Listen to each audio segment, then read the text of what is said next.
মেয়েটি জবাব দিল, নামাজ না পড়ে আমি এখান থেকে যাব না।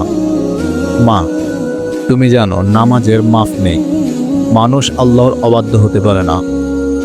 তার মা জবাব দিল, মেকআপ ছাড়া মেহমানরা তোমায় দেখলে তারা কি বলবে? তাদের চোখে তোমাকে কি সুন্দর লাগবে? তোমাকে দেখে তারা তখন কৌতুক করবে। মেয়ে তখন বলল, মা, তুমি কি এই নিয়ে চিন্তিত যে আমি সৃষ্টির দৃষ্টিতে সুন্দর কিনা? আমার স্রষ্টা নিয়ে তোমার কি মত? আর আমি ভাবছি, যদি নামাজ না পড়ি তাহলে আল্লাহর দৃষ্টিতে আমি সুন্দর হব না। মেয়েটি তখন তার অজু করতে শুরু করলো। ফলে অজুর পানিতে তার সমস্ত মেকআপ উঠে গেল, কিন্তু সে এসবের কিছুতে পরোয়া করল না। তারপর সে নামাজ শুরু করলো এবং যথারীতি নামাজ আদায় করতে লাগলো।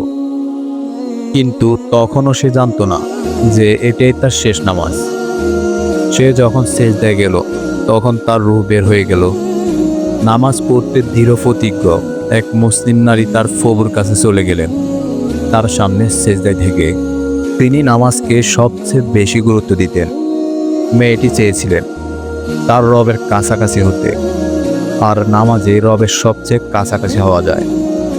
কে তার চেহারা সাজগোজ নিয়ে কি বলল সে তার পরোয়া করত না। তার সম্পূর্ণ ভাবনা জুড়ে হচ্ছে আল্লাহ তাআলা তার সম্পর্কে কি ভাবছেন।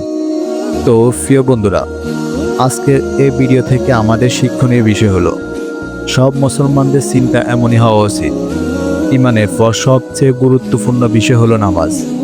রাসূলুল্লাহ সাল্লাল্লাহু আলাইহি ওয়াসাল্লাম আল্লাহর পক্ষ থেকে বারবার নামাজের তাগিদ পেয়েছেন। কোরআনে পাকে আল্লাহ তাআলা বিভিন্ন জায়গায় সরাসরি ৮২ বার সালাত শব্দ উল্লেখ করে এর গুরুত্ব তুলে ধরেছেন। প্রিয় বন্ধুরা, কেমন লাগলো আজকের এই শিক্ষণীয় ঘটনাটি? কমেন্ট করে আমাদের অবশ্যই জানান। আর ভিডিওটি ভালো লাগলে চ্যানেলটি সাবস্ক্রাইব করে পাশে থাকুন।